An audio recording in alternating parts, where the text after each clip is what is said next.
हम सबको अमूमन यही लग रहा होता है कि ज़िंदगी में बेक वक्त कई काम करके हम बहुत ज़्यादा कामयाब हो सकते हैं, या हमें बचपन से ही इस तरह से ट्रेंड किया जाता है कि एक ही वक्त में कई काम करने से हम ज़िंदगी में बहुत ज़्यादा कामयाब होंगे।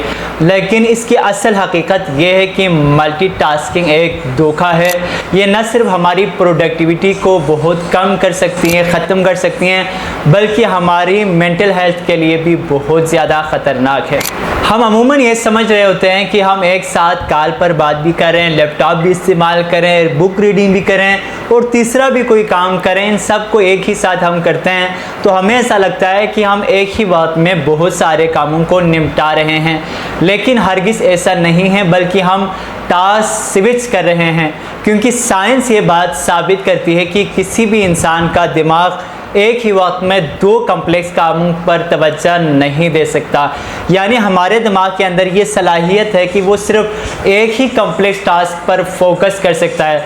लेकिन ऐसा क्या होता है कि जब हम 2 या 3 कम्प्लेक्स काम साथ कर रहे होते हैं, उस वक्त हमारा जो दिमाग है वो टास्क स्विच कर रहा होता है, यानी एक कम्प्लेक्स टास्क से हमारा तवज्जो हटाकर दूसरे कम्प्लेक्स काम में डाल देता है। मल्टीटास्किंग की वजह से हमारा फोकस बहुत ही कम हो जाता है और हमारी प्रोडक्टिविटी ख़त्म हो जाती है और हमारा दिमाग टास्क स्विच कर लेता है, जिसकी वजह से हम बहुत ज़्यादा मसरूफ़ होने के बावजूद कुछ भी हासिल नहीं कर पाते। Busy is equal to 0 result हो जाता है। मल्टीटास्किंग दरअसल टास्क स्विचिंग है, यानी हमारा दिमाग एक चीज़ से तवज्जो हटाकर दूसरी चीज़ की जानिब कर लेता है।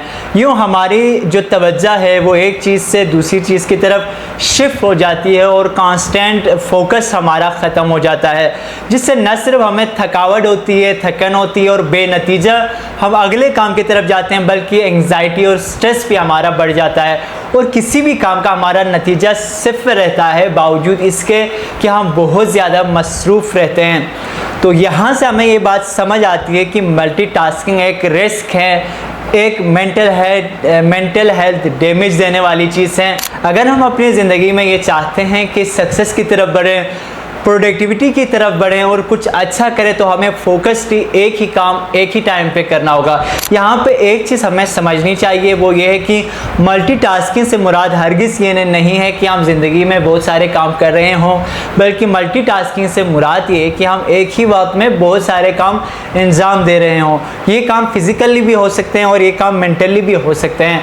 You must be mentally and physically one minded, आपका काम एक ही चीज़ पे हो और हम एक ही काम मुसलसल कर रहे हो, तो उसमें हमारा फोकस एक ही चीज़ पे रहेगा और उसको हम बहुत ही कंसंट्रेशन के साथ, बहुत ही फोकस के साथ जब करेंगे तो उसका नतीजा भी बहुत अच्छा आएगा और हमारा उसमें कम मसरूफ़ रहना भी बहुत ज़्यादा प्रोडक्टिव होगा। यूँ हमारी प्रोडक्टिविटी बढ़ेगी। द आर्ट ऑफ लेज़ीनेस का chapter the myth of multitasking में कुछ टिप्स दी गई है, वो मैं चाहूँगा कि आप सबके साथ शेयर करें ताकि हम सब अपनी ज़िंदगियों में प्रोडक्टिविटी लेके आ सकें। अगर हमारी ज़िंदगियों में प्रोडक्टिविटी होगी तो तभी हम अपना बेस्ट वर्जन ऑफ लाइफ गुजार सकेंगे। सबसे पहले हमें ये कोशिश करनी चाहिए कि हम अपनी फोकस को डाइवर्ट होने से बचाएं। इसका पहला और आसान तरीका यही है कि हम एक ही वक्त में एक से ज़्यादा काम करने से अपने आप को बचाएं और एक ही काम एट अ टाइम करेंगे तो हमारा फोकस देर पा होगा और ज़्यादा देर हम फोकसली एक ही काम करेंगे तो हमारी एक बेहतरीन प्रैक्टिस हो जाएगी फोकस बिल्ड करने के हवाले से। और दूसरी टिप इसमें ये बताई गई है, टेक अ नैप। अभी हम काम कर रहे होते हैं तो एक टाइम फ्रेम के बाद हमारा दिमाग जो है, हमारा फोकस जो है वो डाउन होना शुरू होता है। तो जैसे ही हमें लगे कि हमारा फोकस कम होने जा रहा है, अब मेरा दिल उकता रहा है और उस काम में वो पहले जैसी डेडिकेशन, पहली जैसी शौक या इश्तियाक मेरे अंदर अब नहीं है, बल्कि वो लेवल कम हो रहा है। जब हम ये महसूस करें तो हमें चाहिए हम एक छोटा सा नैप लें। ये नैप इतना ज़्यादा नहीं होना चाहिए कि हम अपने काम को ही भूल जाए और फिर से दूसरे काम में लग जाए। So it must be a short nap, ताकि आपने जो काम किया है वो आप रिकॉल भी कर सकें, आप माइंड को फ्रेश भी कर सकें। और तीसरी बात जो इसमें हमें बताई गई है वो ये कि नो इंटरप्शंस, जब भी आप काम कर रहे हो, जब भी आप काम करने बैठे, जब भी आप प्रोजेक्ट्स पे काम करें, अपनी स्टडी के हवाले से काम करें या आप कोई और काम कर रहे हैं, तो you must avoid any interruption. कोई इसमें इंटरप्शन ना हो। आप सोशल मीडिया नोटिफिकेशंस की वजह से इधर उधर ना हाँकें, न किसी दोस्त के आने की वजह से, न किसी दूसरी तीसरी चीज़ की वजह से आपकी तवज्जो डाइवर्ट हो। तो इन तमाम डिस्ट्रैक्शन से, इन तमाम इंटरप्शन से अपने आप को हमने बचाना है, ताकि हमारी प्रोडक्टिविटी जो है वो बढ़ सकें और हम अच्छे अंदाज में अपने काम को परफॉर्म कर सकें। फोकस को बरकरार रखने के हवाले से भी और बाकी चीज़ों के हवाले से भी और मल्टीटास्किंग से बचने के हवाले से भी, प्रोडक्टिविटी को बढ़ाने के लिए भी ये सबसे ज़रूरी है कि हम अपने कामों को, मोस्ट इम्पॉर्टेंट थिंग्स को प्रायोरिटाइज करें और सबसे पहले उन कामों को सर अंजाम दें जो हमारे लिए सबसे बेस्ट हो। इसको करने का सबसे आसान तरीका ये है कि सबसे पहले तो आपके पास टू डू लिस्ट हो कि आपने दिन में कौन कौन से काम कर रहे हैं, और आपके टू डू लिस्ट में जो जो चीज़ें मौजूद है उनकी डिवीजन हो कि आपका सबसे मोस्ट इम्पॉर्टेंट काम कौन सा है, सबसे अर्जेंट काम कौन सा है, और कौन कौन से काम ऐसे हैं जिनको आप ऑप्शनल रख सकते हैं ताकि उसको आप स्टेप बाय स्टेप कर सकें।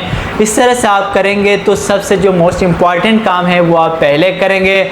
यूँ आपके अंदर जब एक काम को मुकम्मल करोगे तो डोपामिन लेवल भी आपका बढ़ेगा, आपके अंदर एक खुशी की कैफियत महसूस होगी। अगर हम देखें कि जो सक्सेसफुल लोग हैं, जो कामयाब तरीन लोग हैं, चाहे हम वो आयतुल्लाह खुमैनी की बात करें या उनके मुख्तलिफ अक़वाल की बात करें, वो भी यही कहते हैं कि आपका स्टडी और खेल एक साथ नहीं होना चाहिए। जब आपका खेल का टाइम हो तो you must play, when your time is for study या आप रीडिंग का टाइम रखें तो यू मस्ट ओनली स्टडी। आपका ये दो चीज़ें आपस में कोलैप्स नहीं करनी चाहिए। इसी तरह एलोन मस्क की बात करें और बड़े बड़े एंटरप्रेन्योर्स की बात करें, बिजनेसमैन की बात करें या किसी भी बड़ी शख्सियत की बात करें, सक्सेसफुल किसी आदमी की लाइफ को हम पढ़ते हैं तो उनकी ज़िंदगियों में भी हम ये देखते हैं कि वो मल्टीटास्किंग करने की बजाय फोकस्ड एक ही काम को एट अ टाइम करने पर तवज्जो देते थे।